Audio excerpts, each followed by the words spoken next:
Okay. I guess we're live now. Um, so we can start. Good evening to everyone who's tuned in. Today's session is about the Israel-Palestine crisis, and we are joined by our esteemed speaker. Allow me to introduce you to him. Professor Amir Ali teaches at the Center for Political Studies, Jawaharlal Nehru University, New Delhi. He has previously taught at the Department of Political Science, Jamia Millia Islamia University, New Delhi, and he was Agatha Harrison Memorial Visiting Fellow at St. Anthony's College, University of Oxford, from 2012 to 2014. He has also published two books, South Asian Islam and British Multiculturalism, Routledge 2016, and Brexit and Liberal Democracy, Populism, Sovereignty, and the Nation State.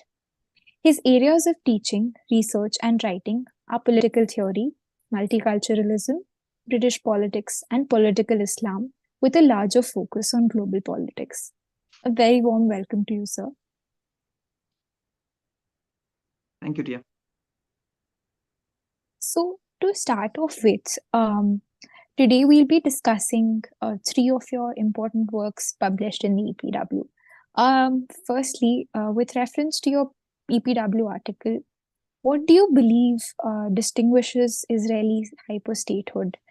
How does the hyper-securitization of the Israeli state impact the Israel-Palestine dynamic, and what implications does it have for Israel's actions that amount to what you've called over-defending that it undertakes in the name of self-defense? Yeah, can you just repeat the question? Your voice is breaking up. When you began the question, can you say that again? Sorry about that. Absolutely. I apologize. I'll just repeat it. With reference to your EPW article, what do you believe distinguishes Israeli hyper-statehood? How does the hyper-securitization of the Israeli state impact the Israel-Palestine dynamic, and what implications does it have for Israel's actions that amount to what you call over-defending that it undertakes in the name of self-defense? Yeah, well, the idea of hyper-statehood that I'm trying to kind of put forward is a kind of a conceptual lens to understand the existence of Israel in the Middle East, and the kind of problematic relationship that it has with the other Arab states. Now, there's a certain kind of back to the time of the British Mandate after the First World War ended, and Britain became the mandatory power. I think there's a certain kind of a phase of a proto-state of Israel before the state of Israel was actually created in 1948. You have the very famous Balfour Declaration, those 67-word letter that affirms or commits Britain to a Jewish homeland. So when I talk about the idea of hyper-statehood, I mean the way in which the sovereign claim of Israel does not recognize any fixed borders, and that becomes a problem in terms of its positioning in the Middle East. Clearly connotes a particular holding of sovereignty, whereby the sovereign claim does not accept any borders, and this has been something that many historians and political scientists have always talked about. Now, as a result of this, the tendency has always been to, as I call it, over-defend. So, of course, Israel certainly has the right to defend itself, but the concerns that are being raised right now are that in this particular manner of over-defending, there are certainly excesses that are being committed.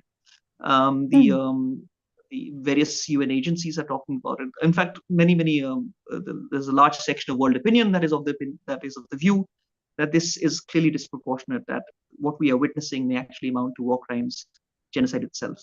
So the point about hyper-statehood is to do with the sovereign claim, and the sovereign claim then committing itself to this kind of over-defensive kind of a reaction to the very condemnable attacks of October the 7th, which one must reiterate were condemnable.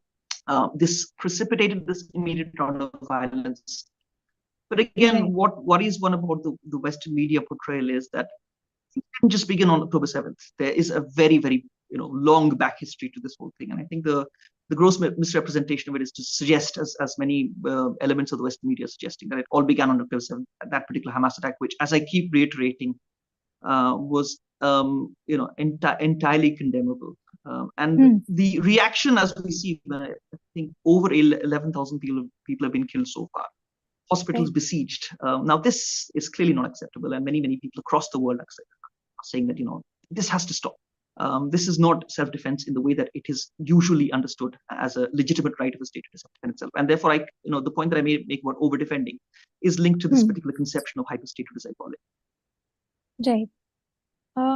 So coming to the media, I think the portrayal of the conflict in the media has been very convoluted, like you mentioned. So to what extent do you think the media, as mentioned by Edward Said, played a role in shaping the international perceptions of the Israeli-Palestinian conflict? And what impact does this narrative have on the public discourse? Further, how do certain underlying assumptions in the mainstream media impact the coverage of issues, like, for instance, settler violence? It's a difficult question to really handle because, of course, Edward Said you mentioned, and there's a book that Edward Said wrote called Covering Islam. Now, the point seems to be that there's a certain manner of portraying this particular part of the world, and especially the Palestinians. And the depiction is presumptuous and also contains certain unstated assumptions which are never questioned. One aspect of that is that there's no deal that you can do with the Palestinians. That's one way in which the media has always looked at these issues. The other thing which has, I think, been very unfair in terms of the depiction of the Palestinians is that there's somehow a link that is made to Palestinians and terrorism and Islam. So I think that linkage that the Western media keeps making in a very, very ahistorical manner has, it significantly creates this kind of a playing field that is clearly not level. So the idea of attaching terrorism solely to Islam is something that I think large sections of public opinion across the world accept hook, line, and sinker. So now what this does is that it makes people neglect that there are other forms of terrorism which have nothing to do with Islam or the Palestinians. I'll give examples, for instance. I was once talking to a set of people, and they seem to make this connection that it's only Muslims, Islam, and Palestinians who are all about terrorism. Now, I asked them questions like, have you heard of, let's say, terrorist groups like the Lord's Salvation Army? Have you heard the Lord's Resistance Army? Have you heard of the Sendero Luminoso? Have you heard of the Japanese Red Army, the Badr Meinhof gang? Now, these are terrorist organizations that have nothing to do with Islam or Palestinians. So the problem with the media portrayal has been this constant barrage of images and the commentary that goes along with it, which day in and day out has driven into people's mind this kind of a connection between Palestinians and terrorism.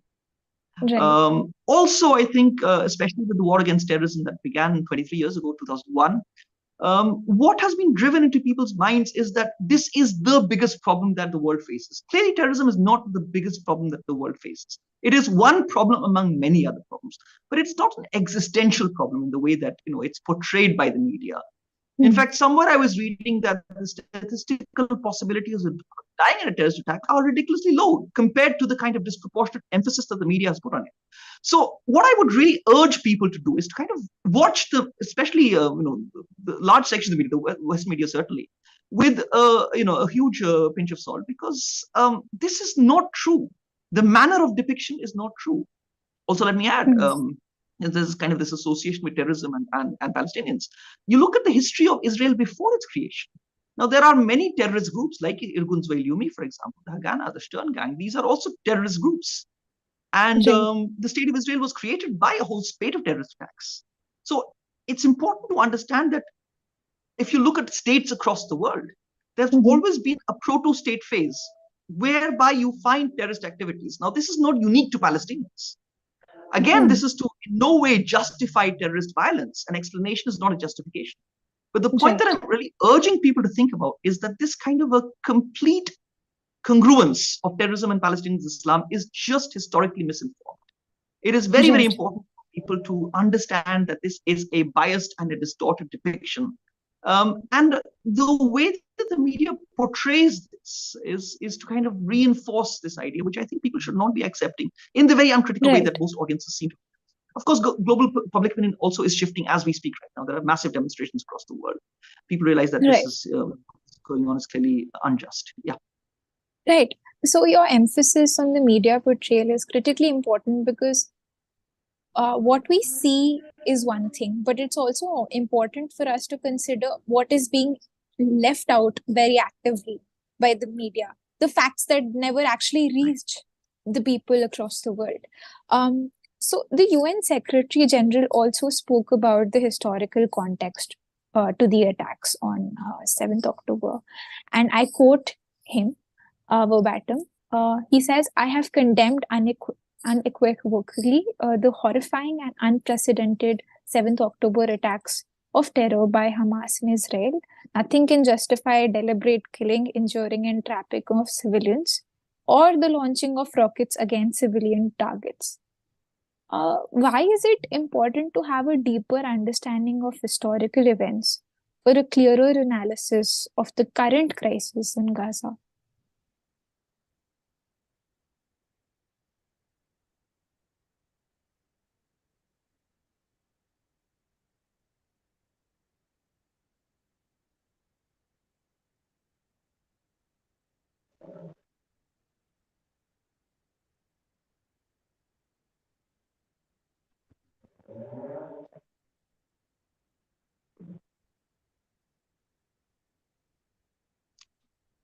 Yeah, can I proceed to you because your screen froze for a bit? So can you hear me? Yes, I can hear you well, sir. Okay. Yeah. Historical context is extremely important. Now, I know that media coverage, given its short time span, leaves out a lot. So, one thing I've often felt is that journalists need to have a much better grounding in the history of the region that they're reporting. That doesn't seem to be the case. Also, a lot does get left out. I completely agree with you. Now, just to give you an example of this, the way that the media has been talking about it is it just focuses on 7th of October. Now, just go back a day before that, 6th of October. Now, Okay. in the Palestinian West Bank town of Hawara, a Palestinian 19-year-old was killed. Labib Dumedi was his name, a student, was killed. You look at the kind of settler violence that has been escalating over this last year in the West Bank. So this tendency to leave out is, I think, because the consumers of all this media reportage are being Mm-hmm. fed a steady stream of one-sided ideas. Now, especially in this day and age of social media, I realize that the historical context becomes a major victim. Detail, nuance, all of these things, which are so important to understand a lot of this. Also, let me add one more thing about terrorism, which would link up with the earlier question that I said. This is not the way to counter terrorism. This kind of a hammer and tongs approach that many states have adopted, the Israelis, for example, or the US after 9/11. Right. After the 9/11 attacks, many officials within the UN had appealed to the US to not carry out this war against terrorism, that there were other mechanisms. There was an international legal architecture that, of course, 9/11 was a war against, was a crime against humanity. So my point basically Mm-hmm. is that this kind of a sledgehammer approach that many states like Israel Mm-hmm. and the US use towards terrorism is not effective. I mean, for 75 years of Israel's existence, given the fact that so Right. much is talked about, it hasn't effect, it hasn't been able to eliminate the Mm-hmm. problem of terrorism. In fact, the current round of violence that is happening Mm-hmm. is, I think, also an instance of this. This is not going to eliminate Hamas. Right. They tried it in 2009, 9, Operation Cast Lead, as it was called. It didn't work. So I think people who are really, really intent upon ending the problem of terrorism need to understand with all sincerity, with a great deal of concern, you don't do it like this. Mm-hmm. This kind of constant, relentless bombing is only going to create, ground for more youngsters to become terrorists, to radicalize. I mean, people are losing their families. Whole families are being wiped out. So somewhere, I think Right. some degree of sanity is required. This is not effective, and it is insane to keep doing something over and over again and expect the same, a different result. That's how we often put it. And there's a certain insanity in this sledgehammer approach to terrorism, as I call it. The idea of Mm. wiping out Hamas. Of course, Hamas must be dismantled. Hamas, its infrastructure and everything which results in these kinds of attacks must come to an end. But one has to realize in this whole context, Israeli military occupation is a very important part of this whole story. I mean, you cannot look at the problem by divorcing it from Israeli military occupation. This is a prolonged military occupation. It is one of the longest of the 20th century. At some point, it must stop. And until those problems are not addressed, it is futile to talk about ending or eliminating terrorism. So again, it's unfortunate the way that the media operates. Again, it's important also to understand that the media has a certain kind of a prejudice, that the backers of the media, the people who pay for it, are people who are interested in portraying this particular manner of talking about terrorism. So I mean, all of us have heard of Rupert Murdoch and the kind of stranglehold that he has over the British media and the American media and large parts of the Western media. Now, clearly, with Rupert Murdoch-backed media, it would be impossible to bring out these various nuances and dimensions, because there's the motivated way of depicting it is that it's only Islam, it's only terrorism, it's only Palestine, it's only who have anything to do with terrorism. And therefore, given this extremely serious situation, I mean, just before we started this session, I was watching the news. This is unbelievable what we're witnessing. I mean, at some point, people have to really ask themselves the question, how long can this go on? It cannot, at some point, it must come to an end. And it's very sad to see him. And there are very serious commentators across the world who are calling this out as genocide. And those people who suggest that ceasefire is not something that should be called for right now, forget the fact that the longer that a ceasefire is not called for or is not put into place, that means more people are being killed. That means genocide, the possibilities of genocide, in fact, which are perhaps already unfolding, will continue. I mean, the world said never again after the Holocaust in Germany, the Jewish Holocaust, and we have witnessed with sickening frequency genocide happening. I go back to, let's say, 1994 Rwanda, that was 29 years ago. 1995 Srebrenica, Darfur 2005. People across the world have to kind of rouse themselves, rouse their humanity, and say, it can't happen. It has to stop. This is no solution to the problem. You can't just keep killing people in such large numbers and expect terrorism to be over. Right. Yeah. Right. So there has been a lot of, that you mentioned it, contention around Hamas's actions, which you yourself write is a terrible and a terroristic political entity that's been created by the impossible conditions of the Gaza Strip. With reference to this, in your article, you also mention the graphic novelist Joe Sacco's work. So would you like to speak about the symbolism that you find reflected in that? In Joe Sacco's graphic novel, which is very poignant to read, there is this term human debris that is used, which actually is a term that comes from an Israeli official. Now, what worries me is the kind of dehumanizing language that is used against the Gazans. This, of course, this term goes back much earlier. I think it goes back to 1956 or 1948, I can't remember.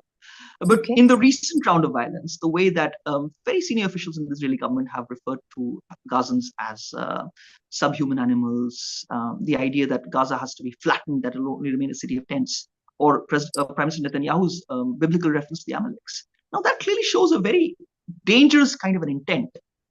And all those people who say that this is not genocide, I think must look at that, because that's, intent to partially or wholly obliterate a group is the way that it's been loosely defined in the Genocide Convention. So, the point about Hamas is that it didn't come from anywhere. Okay, it emerged in December 1987 when you had the Intifada. It's important to understand the complexity of its working. And one aspect of that complexity is that it is arising from an impossible situation. The impossible situation is youngsters having no prospects. The occupation shows no signs of ending. This is the fourth generation of people who are living as refugees. And not just fourth generation, but I think, it's a kind of history repeating itself in a very tragic sort of way. In the same way that, many of the people who are now marching away from the north of Gaza to the south of Gaza, and some supposed happening, by the way, it's tragic to see that these people and their grandparents or great-grandparents would have experienced a similar kind of a situation. So all of those people who are, especially in the media and social media, I've been told have views being floating around. They need to understand that this is dehumanizing. I mean, this is dehumanizing people. Now, my point is that if you dehumanize people to the level to which the Gazans have been dehumanized by creating them as human debris in the way that Joe Sacco talks about it, this is what one gets. Okay, there is a certain kind of a hopelessness that must be addressed. Now, on the question of Hamas, I've been reading the Italian journalist Paola Caridi, who is one person who has looked at the organization. Now, it's a large organization. It is, it's an offshoot of the Muslim Brotherhood. Gaza is adjacent to Egypt, and as a result of which, it takes a lot of influence from the Muslim Brotherhood that was formed in Egypt in 1949. So, what one needs to understand, and I would recommend that many people read Paola Caridi's book, is that it's an organization that doesn't just engage in terrorist violence. I mean, yes, the Al Qassam Brigade, which is one part of Hamas, that engages in this kind of violent militant resistance, which is wrong if it kills Israeli civilians. I would reiterate and keep kind of making that point, that the Palestinians have the right to legitimate resistance. But legitimate militant resistance does not mean the attacking of civilians in exactly the same way that the Israelis. The point that I want to make about Hamas is that it's a large organization. And one aspect of Hamas's existence is that it does carry out a great deal of social work within the impossible conditions of the Gaza Strip.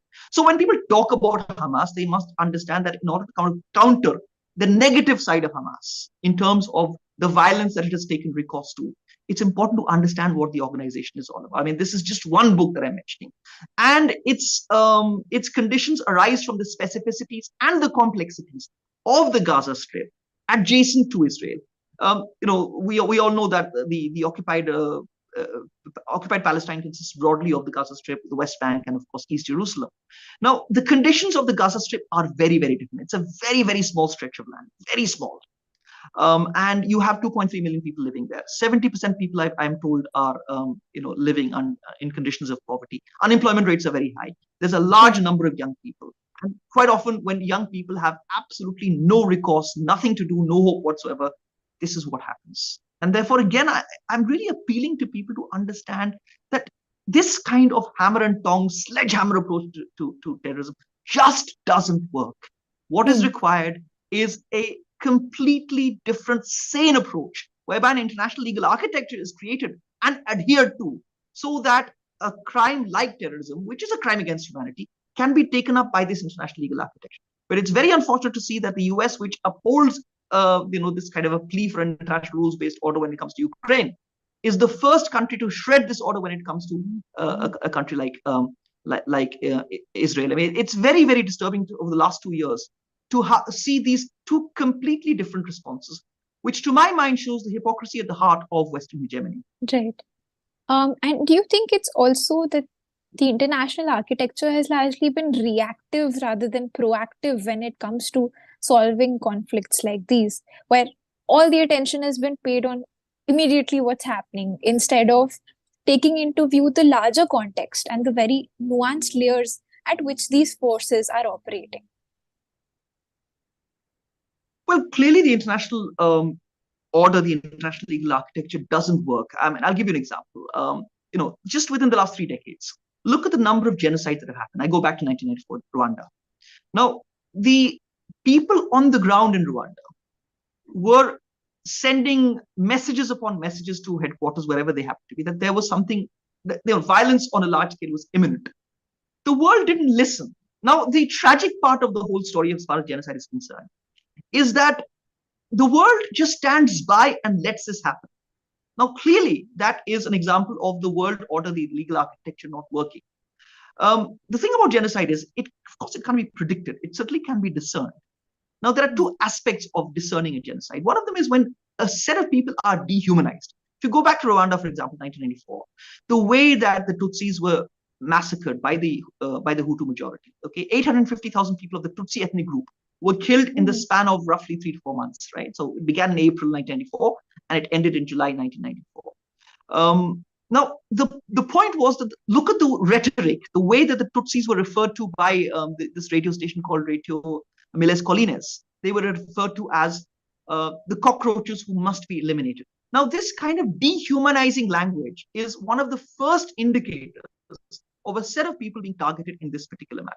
Now, again, in this case, I've already referred to the rhetoric that is coming from the higher echelons of the Israeli government. This is extremely sad, and it must be said, condemnable. I mean, there have always been these demands that Hamas must be condemned it must be.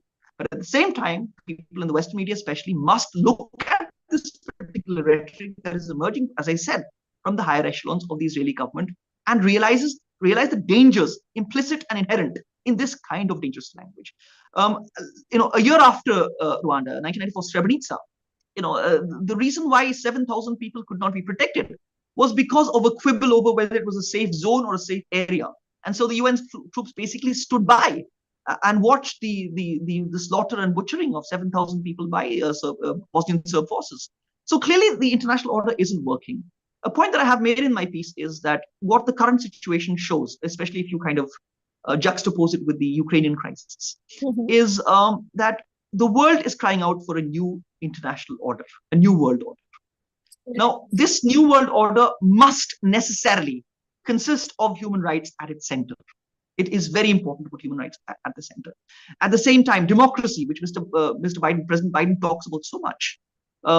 He talks about the world being divided by democracies and autocracies. Of course, the world order must consist of democracies, but not democracies of such superficial nature. And I think Israel has shown examples of the superficiality of democracy.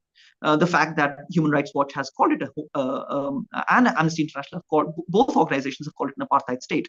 The fact that this year itself, Prime Minister Netanyahu passed legislation to override the Israeli Supreme Court. This is a weakening and a diminishing of democracy. So one can't just talk about the spread of democracy by talking about it. There are enabling conditions of democracy that must be created for democracy to flourish. So in order to envision or talk about a new world order, this new world order that has not been created so far, that I think especially young people need to think about, because they are the ones who will be setting the agenda for the next few decades, certainly. It's important for especially young people to understand that a new world order must have human rights at its center. It must have democracy at its center, a meaningful democracy, not a superficial, paper-thin democracy, the ones that we have seen the Americans spread. So they plant democracy where it's convenient for them and supplant it where it is not convenient for them. Also, I would add the international legal architecture that we talk about. Israel is not a signatory to the International Criminal Court. And it is in violation of the International Court of Justice, especially when it comes to the building of the wall on the West Bank. Right. It's important for states to adhere to this international legal architecture. That is also something that would prevent the possibilities of the hyper-statehood that I was talking about.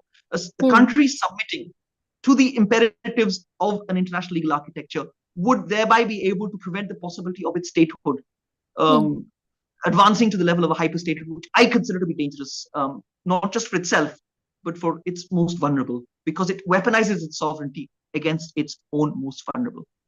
Right. So how does the repeated violations of the international law and conventions by Israel currently sit with the Western emphasis on the rules-based order? Is it actually symptomatic of the turmoil within our existing world order? And do the popular massive demonstrations that demand a ceasefire also represent the yearnings for restructuring this order? Yeah, that's a good question. I mean, I must say that the world order that has been created after the Second World War is a world order that is characterized by a particular kind of hypocrisy. Now, I know that we think of hypocrisy as something which, of course, it's bad. But my point is that for those of us who are interested in making this more meaningful, interested in actually translating rights into empowerment, which is what rights should be all about, it's important to kind of bring out this hypocrisy at the heart of Western hegemony, as I called it. Kind of point out the double standards, as we often refer to them. So I've been astounded and amazed by the response to, let's say, the Ukraine crisis that happened less than 2 years ago, and the way in which the West stood by Ukraine and said, you can't allow a country to kind of just rampage and run in and violate another country's sovereignty. I mean, entirely welcome. I do not for a minute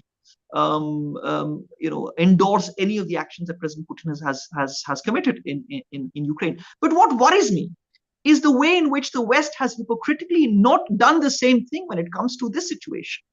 The crisis in Gaza right now. And President Macron of France, I think since last Saturday, has started calling for a ceasefire. But every other Western leader, from Mr. Biden to Mr. Sunak, Olaf Scholz, the German chancellor, they've just stood silent and dumb. again, I'm amazed and astounded at this silence. The only thing that explains this is a certain kind of, duality, a hypocrisy, a lack of moral fiber, a depravity. I mean, I have no words to kind of capture the what we are seeing in front of us. So my point is that, again, in order to kind of push forward the agenda of a new world order, which is difficult to envision right now in the turmoil of the present, I will stress a point that I made in response to your previous question, which is that at least these three aspects would be central to a new world order. Firstly, the point that I made about human rights, they must be central at the heart of the new world order. Secondly, the point that I made about democracy, a meaningful democracy, not the kind of paper-thin democracy that we have seen being spread around by the Americans. Timothy Mitchell in his book called Carbon Democracy, something which is convenient for the Americans. And thirdly, this point about sustainability and durability of the international legal architecture. Now, on this point about demonstrations, I think they're very important. Today, in the news I was watching, San Francisco, the Golden Gate Bridge, blockaded for 4 hours by people demonstrating and demanding a ceasefire now. Last Saturday, the demonstrations in London were very significant. Washington, D.C., very significant. Today, as I speak right now, I've been hearing reports from Seoul, South Korea, where people have been demanding a ceasefire now.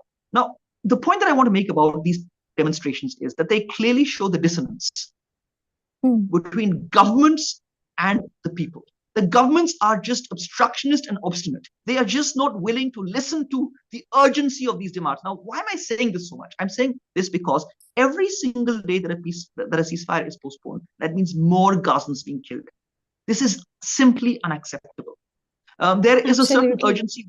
A ceasefire must be put in place. Now, those demonstrations that we see across the world, which to my mind are very admirable, are trying to make this point in a very frenzied sort of a way. It has to stop. Living in the world for the last few weeks has reminded me of that very famous painting by Edvard Munch, 1914 painting called The Scream. That famous depiction of a face trying to shout at the top of his or her voice. Okay, yes. And that's exactly what the world is doing, and they're shouting at the top of their voice, ceasefire now, please, for God's sake, for the sake of humanity, for the sake of whatever is holy or whatever is significant and meaningful in this world. Right. Resistance to a ceasefire, to my mind, shows a certain kind of moral depravity that is a matter of great concern. Right. So while you say that civilians are recognizing the privilege, that we don't have the privilege of time, governments fail to do so, even when matters are this urgent. So with what conceivable diplomatic and political means can the immediate necessity of a humanitarian ceasefire be realized? And in the longer run, you'll have to say that again. I mean, you'll have to say that again because there was some problem with the connection. Okay, sure. With what conceivable diplomatic and political means can the immediate necessity of a humanitarian ceasefire be realized? And in the longer run, do you see the possibilities of establishing lasting peace based on meaningful justice to the Palestinian people? In an earlier article, you also discuss a post-national solution. So could you give a brief outline of that, even though it seems a distant dream for now? It's certainly a distant dream, yes. Now, the reason why I talked about a post-national solution is because, you see, the problem is that a two-state solution just will not work. I mean, anyone who says a two-state solution right now is basically wasting words. It is just not possible, given the situation we have right now. It's a completely intractable situation. Now, again, I go back to the point about hyper-statehood, Israeli hyper-statehood. One of the reasons why a two-state solution cannot work is because you have to clearly demarcate where the borders of Israel will end. You can't have a state where, it's not clear. Now, the problem, my criticism of Israeli hyper-statehood is precisely that. The unwillingness to accept where the state of Israel ends. And, if you go back to 1948, for example, the original partition plan, the historical land of Palestine was partitioned between the Jewish state of Israel, which got 55% of the land, and, the Palestinian state got 45% of the land. Now, you look at the way in which Palestine has gradually diminished from that earlier 55-45, division.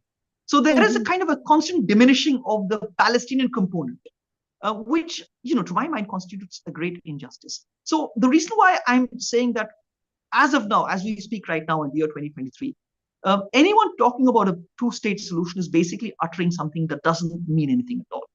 It is just not possible. in the kind of situation that we have.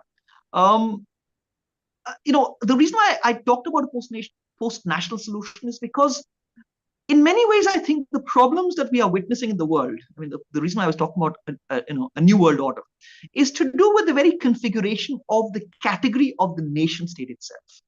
So I refer to the work of the political scientist Mahmoud Mamdani, who in his book Neither Settler Nor Native suggests that the nation state as a category has a certain kind of intrinsically genocidal quality to it. So, the point that he makes is that when we talk about the nation state, people usually think of 1648 in Westphalia, the Treaty of Westphalia, as the origins of the nation state. And he suggests, well, actually, if you go back 150 years and you travel, let's say, 1,500 miles to the west of Westphalia, and you go to the Iberian Peninsula, that's actually where the nation state began. Okay, the conception of the nation state.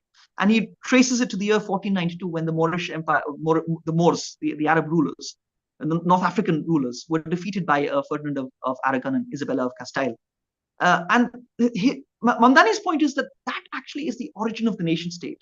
Now, the problem with the nation state as a category is that it only countenances and tolerates a certain kind of a monism. So this was captured in three French words: une loi, un droit, une foi. One faith, one law, and one religion. Now, the expulsion of, and I must add, in 1492, historically speaking, of the Jews and the Muslims together shows the way in which these two sets of people have together suffered. Okay, when we look at Palestine, and of course, many people forget that there is a large, significant Christian component in Palestine. The most eloquent spokesperson of the Palestinian cause was no less than Edward Said, a Palestinian Christian. But my point, once again, when I make this historical point, is that going back to 1492, one realizes that the configuration of the nation state, with its kind of intolerant monism, in terms of only one law and one ruler and one faith, results in this kind of othering of people who do not fit into this. The international world order that we have seen that has developed after the Second World War is predominantly nation states. Now, the danger of nation states is that when do they become genocidal? I think Mamdani has already pointed out that there's a certain intrinsically genocidal quality to nation states. Now, I go back to my point about hyperstatehood. Hyperstatehood doesn't just hold for Israel. Okay, the way that I'm thinking about hyperstatehood, it doesn't just hold exclusively for Israel. There are other states across the world that have the possibility, indeed have already kind of graduated to this dangerous or escalated to this dangerous level of hyperstatehood. Now, what I mean by hyperstatehood is a state weaponizing its sovereignty against its weakest. That is when the genocidal intent and genocidal possibilities of a nation state come out. And therefore, I talk about a post-national solution, because obviously the limitations of the nation state and the way that it has been configured will not allow for peaceful coexistence of people because of the various drawbacks of the nation state that I talked about. Moments of envisioning a new world order are moments of great political imagination. Especially, I would urge young people, young political scientists, young historians, young social scientists, young journalists, young all those people across the world who are interested in making the 21st century into something meaningful. It's important to be able to capaciously imagine what we can make of this world. Because in the 23 years that I have witnessed of the 21st century, it began with the horrible 9/11 attacks, the disproportionate American response, which clearly has gone wrong. And everything that we've seen, that we've witnessed in these 23 years shows how bad this 21st century has been. And therefore, I talk about this conception of a post-national. The idea that nation states have a certain kind of a danger within them, and that it's important to tame, domesticate, eliminate the dangers that are inherent in nation states. And I can see that, as I keep saying, not just in the case of Israel, but many, many other states across the world, which, as I said a little while ago, are clearly escalating to the level of hyperstatehood. How do they do that? They're escalating to this dangerous level of hyperstatehood by weaponizing their sovereignty against their weakest. And we can see the effects of that right now as we speak in Gaza. No sign of a ceasefire. I hope it happens at some time, because clearly it's very distressing. In all these years that I've been observing this conflict, I have never seen anything so bad. It's simply unbelievable what is happening, and the world cannot just stand by and allow this to happen. Absolutely. And you mentioned the youth participation in it, and we see all of these news flashing on social media, and we do have conversations about it, and there is increasing awareness as with the faster dispersal of information. However, there's a lot of frustration as well in not being able to do much to change the situation. So, what would be your suggestions? What would be your message to the youth of today? I'm completely puzzled, yeah, to be absolutely honest. I mean, I don't have any concrete suggestions. The one thing that I can say, and this is just for starters, Mm-hmm. is that the fact that so many people are against a ceasefire, with this, I think, wholly facetious argument that a ceasefire will lead to Hamas being able to regroup, I think that's just an excuse for genocide to proceed. One thing that I can say is, and it's very simple, right? It's very simple. Whenever people see something wrong happen, you just got to stand up and say, you can't do this. It's wrong. I think it was Edmund Burke who said that the reason why evil prevails in the world is not because of a lack of good men and women. It's because good men and women just don't speak out. And I've been horrified by people just remaining silent. Because silence becomes a kind of a complicity in this ongoing atrocity. I think people have to kind of look within. They've got to ask themselves this question: that people said never again, right? That was the point, and very significant point that was made after the horrendous Holocaust that Nazi Germany committed. 6 million Jews by conservative estimate being killed. It should never happen again. But my worry is that with such sickening frequency and regularity, this has been happening within my own lifetime. If I just go back 30 years, I go back to Rwanda, I go back to Srebrenica, I talk about Darfur, I talk about Myanmar. How long can this go on? I mean, as I said, I have no concrete suggestions. The only thing that I can say is, for the sake of our humanity, every single one of us has to look within and say, this is just wrong. It can't happen. That is just a beginner, just a starter in terms of bringing about some kind of a wider change. I have no concrete suggestions about how things can emerge. As far as the world order that I talked about, the birth of any world order is very difficult. It's a very difficult process. Very painful birth pangs have to be gone through. And the crisis that we see across the world, to me, is indicative of a world order that is waiting to be born, but is being stifled in the very womb that is carrying it, which is the very unfortunate part of it. The points that I made about the centrality of human rights, democracy, these are things that we must move forward with. Absolutely. Reason, some degree of reasonableness. That's the only thing that I can say in these dark times that we are living in. Absolutely, and it's very important to actually step out of these narrow boxes and binaries of religion and ideology, and really look at things from a very core humanitarian angle, and sort of comfort each other in our shared humanity, which I think is the most important thing at the end of the day.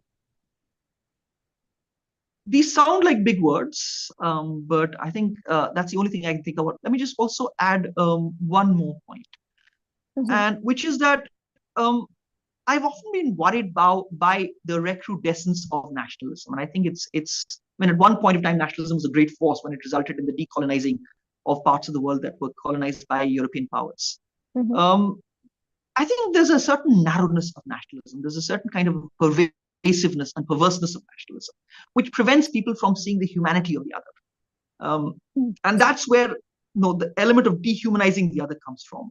And I think, it was Eric Hobsbawm who said that the owl of Minerva is circling over nationalism, suggesting that the phenomenon is now reaching its terminus.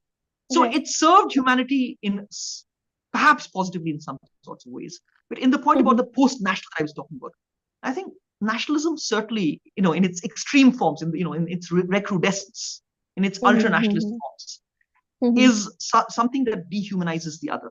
And it is from that dehumanizing that the kind of violence that we see arises. So the reason why I use the term post-national to talk about the possibility of peaceful coexistence together is that I find the narrow walls of nationalism, these were Pope Francis's words, that the narrow walls of nationalism do not help, that they only kind of prevent us from being able to realize that the people who live on the other side of the wall are basically the same as all of us.